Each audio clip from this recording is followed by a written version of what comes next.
నల్గొండ జిల్లా దామరచర్ల మండలం వీర్లపాలెం గ్రామ పంచాయతీ పరిధిలో ఉన్నాము. ఇక్కడ సర్పంచ్గా గెలిచినటువంటి మేనావత్ శ్రావణి నాగనాయక్ గారితో ఉన్నాం. గెలిచిన తర్వాత ఎలాంటి అభివృద్ధి సంక్షేమం జరిగిందో ఈ గ్రామ పంచాయతీలో, ప్రభుత్వ సంక్షేమ పథకాలు పేదలకు నిరుపేదలు ఏ విధంగా అందుతున్నాయో, గ్రామ అభివృద్ధిలో ఈ గ్రామ పంచాయతీ పాలక మండలి ఏ విధంగా ముందుకు పోతున్న వారి మాటలను అడిగి తెలుసుకుని. నమస్కారం సర్పంచ్ గారు. నమస్తే సార్, మీరు గతంలో ఎన్నికలకు ముందు ఇచ్చిన హామీలతో పాటు గెలిచిన తర్వాత ఈ గ్రామంలో ఎలాంటి అభివృద్ధి సంక్షేమం?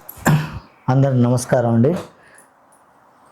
వీర్లపాలెం గ్రామం సర్పంచ్ అభ్యర్థిగా మేనావత్ శ్రావణి నాగనాయక్ కాంగ్రెస్ పార్టీ తరపున మేము గెలిచినాము.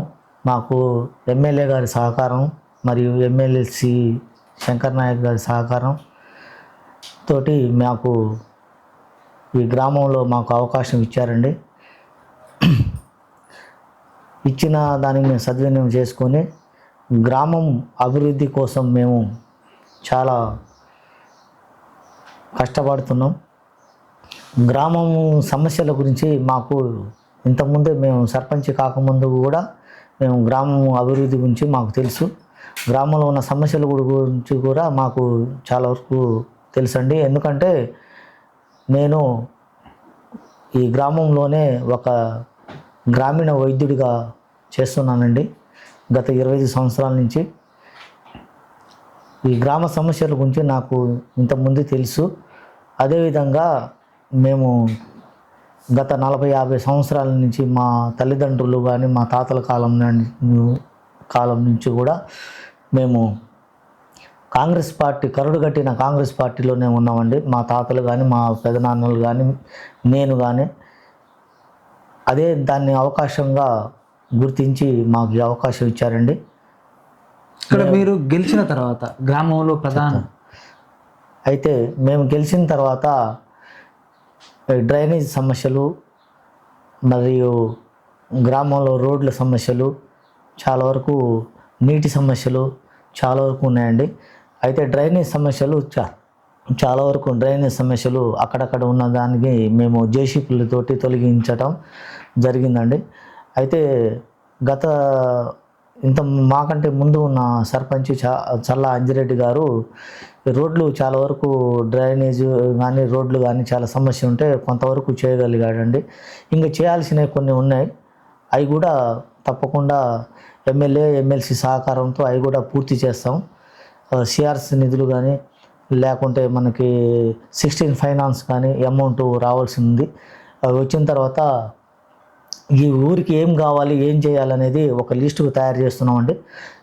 గ్రామంలో డ్రైనేజీ కానీ రోడ్లు కానీ బడి కానీ గుడి కానీ ఇంకా ఇతర ఏమైనా సమస్యలు ఉన్నాయన్నీ మేము దాన్ని దృష్టిలో తీసుకెళ్ళి ఎమ్మెల్యే ఎమ్మెల్సీ సహకారంతో ఈ గ్రామాన్ని అభివృద్ధి బాటలో నడిపిస్తామండి. అదేవిధంగా ఈ మన ఉపాధి కల్పించుకోవడం కోసం మన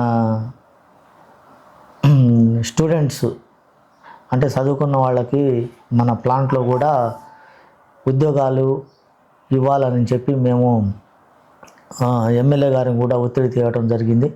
అది త్వరలోనే ఒక శుభవార్త చెప్తున్నారండి. ఖచ్చితంగా గ్రామంలో ఏం కావాలి అనేది వాళ్ళని చెప్పడం కూడా జరిగింది. మాకు పూర్తిగా సహకారం అందిస్తామని కూడా అన్నారు. గ్రామంలో ప్రధానంగా ఇప్పుడు ఏదైతే మీరు యాదాద్రి పవర్ ప్లాంట్ ఇక్కడ స్థానికులకు ఉద్యోగ అవకాశాలు కల్పించడంలో లేదని యువత కూడా మా దృష్టికి తీసుకొచ్చారు. దాంతోపాటు గతంలో భూమి పోయిన వాళ్ళకు కూడా కొంత నష్టపరిహారం కూడా అందలేదు అంటున్నారు. వీటన్నిటిపై మీరు ఒక సర్పంచ్గా ప్రభుత్వం అధికారుల దృష్టికి కావచ్చు, ఎమ్మెల్సీ గారు ఎమ్మెల్యే గారి దృష్టి తీసుకుపోయి ఏమైనా పరిష్కారం అయ్యే అవకాశం ఉందంటారా? ఖచ్చితంగా ఉందండి. మేము ఆల్రెడీ ఎమ్మెల్యే గారికి ఎమ్మెల్సీ గారికి చెప్పడం కూడా జరిగింది. గత ప్రభుత్వంలో జరిగిన తప్పిదాల వల్ల ఇప్పుడు వాళ్ళకి కొంతవరకు ల్యాండ్ పోయినా కానీ డబ్బులు ఇవ్వకుండా, కొంతమందికి డబ్బులు వచ్చింది కానీ ల్యాండ్ పోలేదని కొంతవరకు అది సస్పెన్స్లో అంటే అది క్లారిటీగా లేకపోవటం వల్ల దాన్ని కొంతవరకు ఆపగలిగారు. దాన్ని క్లారిఫై చేసి ఇప్పుడు ఎవరికైతే ల్యాండ్ పోయి డబ్బులు రానున్న వాళ్ళకి ఎమ్మెల్యే గారు ఖచ్చితంగా న్యాయం చేస్తామని చెప్పి మన మంత్రివర్యులు బట్టి విక్రమార్క దగ్గర కూడా వెళ్ళటం జరిగింది. అతి త్వరలో వాళ్ళందరికీ డబ్బులు ఇప్పించటం, అదే కాకుండా జాబులు ఆగిన వాళ్ళకు కూడా జాబులు ఇప్పిస్తామని చెప్పి ఎమ్మెల్యే గారు మన గ్రామ ప్రజలకి ఎవరైతే వాళ్ళకి ల్యాండ్లు పోయిన వాళ్ళకి ఖచ్చితంగా జాబులు ఇప్పిస్తారని చెప్పి ఎమ్మెల్యే గారు హామీ ఇచ్చారు. అతి త్వరలో మాత్రం ఆగస్టు వరకు అయినా వాళ్ళకి ఇప్పించగలిగే మార్గం చేస్తున్నామండి.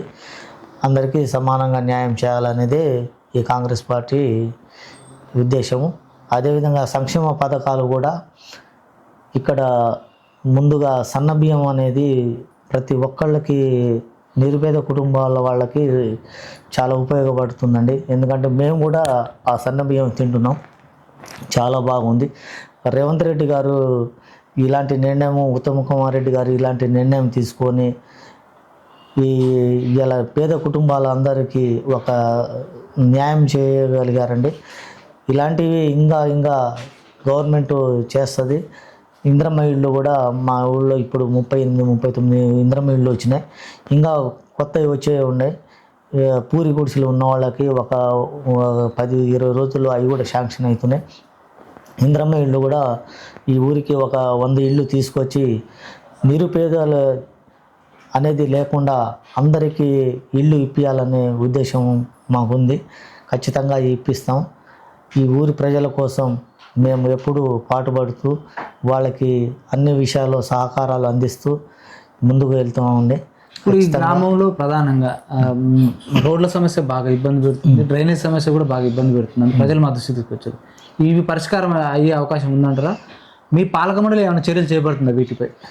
ఖచ్చితంగా మేము దాన్ని తీసుకున్నామండి. రోడ్డు విషయానికి వచ్చేస్తే ఆల్రెడీ రోడ్డు శాంక్షన్ అయిందండి.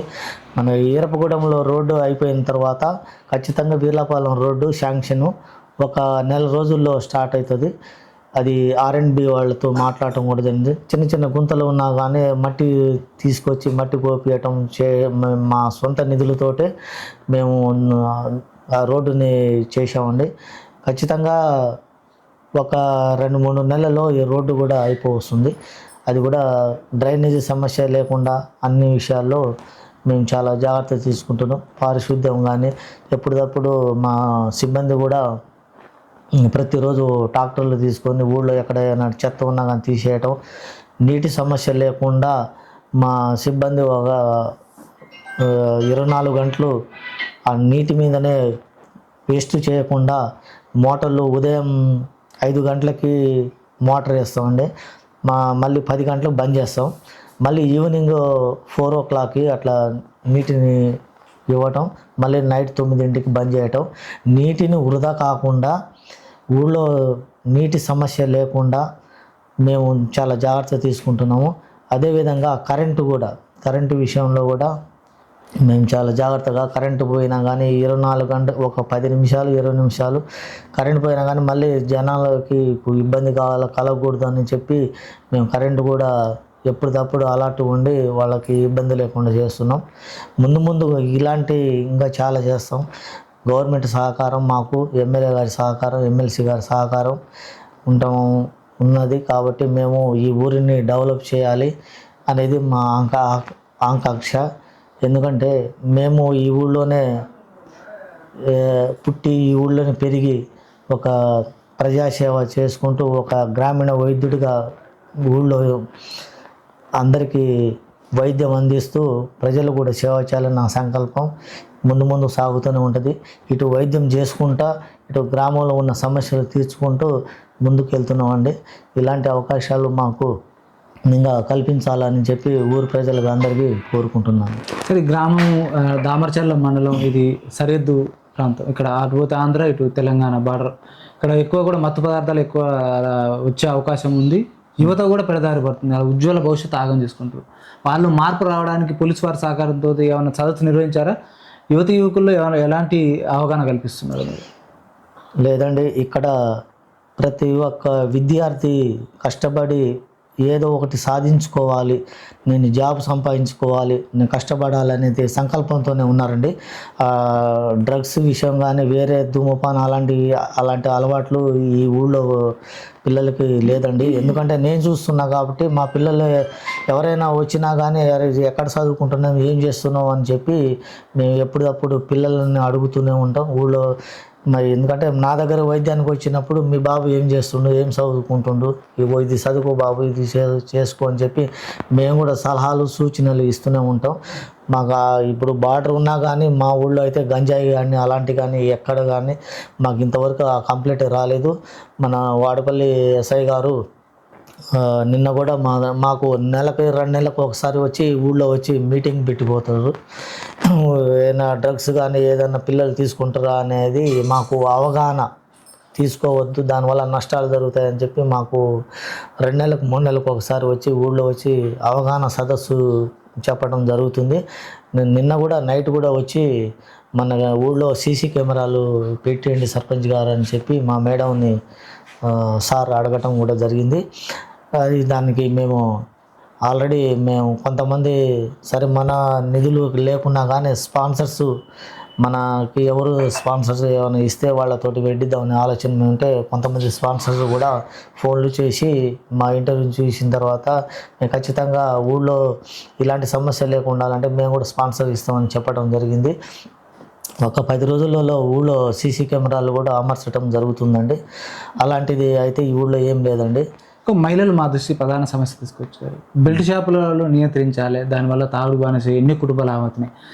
ఆ నియంత్రణ కోసం మీ గ్రామ పంచాయతీ పాలక మండలి ఏమన్నా నోటీసులు ఇచ్చి చర్యలు తీసుకుంటుందా? బెల్ట్ షాపుల నియంత్రణ చేపట్టే అవకాశం ఉందా? ఖచ్చితంగా ఉంటుందండి. ఎందుకంటే బెల్ట్ షాపులు కూడా మేము సరే మీరు అమ్ముకోండి, ఏదైనా 9, 10 ఆ టైం వరకే మీకు టైమింగు. 10 దాటిందంటే ఎక్కడైనా బెల్ట్ షాపులు బంద్ చేసుకోవాల్సిందే. బహిరంగ ప్రదేశాలలో ఎక్కడైనా బడి కానీ గుడి కానీ ఆ ఏరియాలలో ఎక్కడైనా మందు తాగి అక్కడ సీసాలు వేయటం కానీ అలాంటి కానీ జరిగితే మీ మీద కఠిన చర్యలు ఉంటుంది అని చెప్పి మేము ఆల్రెడీ ఎస్ఐ ఇప్పుడు పోలీస్ స్టేషన్లో ఒకసారి చెప్పడం జరిగింది. వాళ్ళు కూడా అప్పుడప్పుడు ఒక రౌండ్ వచ్చి వేసి చూసి వెళ్ళిపోతున్నాండి. బడి కానీ గుడి కానీ అక్కడ కానీ ఎలాంటి చర్యలు అలాంటివి అయితే ఏం లేదండి. సార్ మీకు 5 ఏళ్ల కాలానికి ఓటేసి మీకు గెలిపించిన ప్రజలు, వేలపాలెం గ్రామ ప్రజలు, మీరు గత సర్పంచుల కంటే భిన్నంగా భవిష్యత్తు ప్రణాళిక ఏముంది? ఈ గ్రామ పంచాయతీని ఆదర్శ గ్రామంగా తీర్చిదిద్దే అవకాశం ఏమైనా ఉందా? మీ ప్రజలకు ఏం చెప్తారు, మీ వేలపాలెం ప్రజలకు? ఖచ్చితంగా ఈ 5 సంవత్సరాల పీరియడ్లో కాంగ్రెస్ గవర్నమెంటు అధికారంలో ఉంది. సంక్షేమ పథకాలు గవర్నమెంట్ ఇస్తుంది. దాన్ని సద్వినియోగం చేసుకుంటూ ఈ గ్రామానికి కావలసిన బడి గుడి డెవలపింగ్ ఏమి ఉండాలి అనేది అన్నీ మేము ఒకటి లిస్టు తయారు చేసుకొని ఈ గ్రామానికి ఏం కావాలని అన్ని లిస్టు పెద్ద మనుషులతో కూర్చొని మాట్లాడి యువతతోటి మాట్లాడి ఈ గ్రామానికి కావలసిన నిధులు తెచ్చుకొని ఈ గ్రామాన్ని ఆదర్శ గ్రామంగా డెవలప్ చేయాలనేది మా సంకల్పం. ఖచ్చితంగా చేస్తామనే నమ్మకం కూడా మాకుంది. ఎందుకంటే గవర్నమెంట్ ఉంది కాబట్టి అందరి సహకారంతో ముందుకెళ్తూ ఈ వీర్లపాలెం గ్రామాన్ని డెవలప్ చేస్తామని కోరుకుంటున్నాను. ఓకే, థ్యాంక్ యూ సర్పంచ్ గారు. మరో అంశాల్లో మరో వీడియోలో మీ ముందుకు వస్తుంది ప్రజావేదికని వచ్చాను. చూస్తున్నటువంటి మీ ప్రజావేదికని వచ్చాను. Thank you sir. ప్రతి ఒక్కరి అన్నవు నువ్వు, ప్రేమ గల్లని సాటి ఎవరయ్య, అన్యాయాన్ని ఎదురిస్తది నీ ధిక్కారం, అందుకోసమే నిన్ను వెతికొస్తది అధికారం.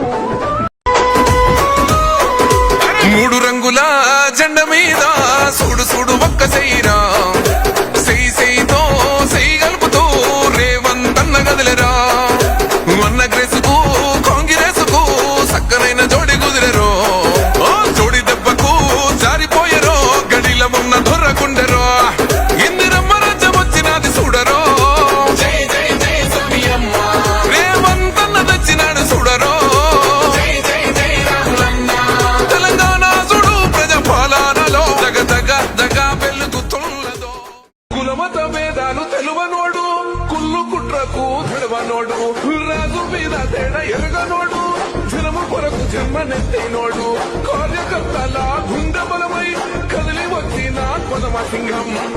అంటూ అన్న తలుపు తడితే ఓదార్పునిచ్చి అందగుండే తిరగబడ్డ జంగు సైరనై అడగ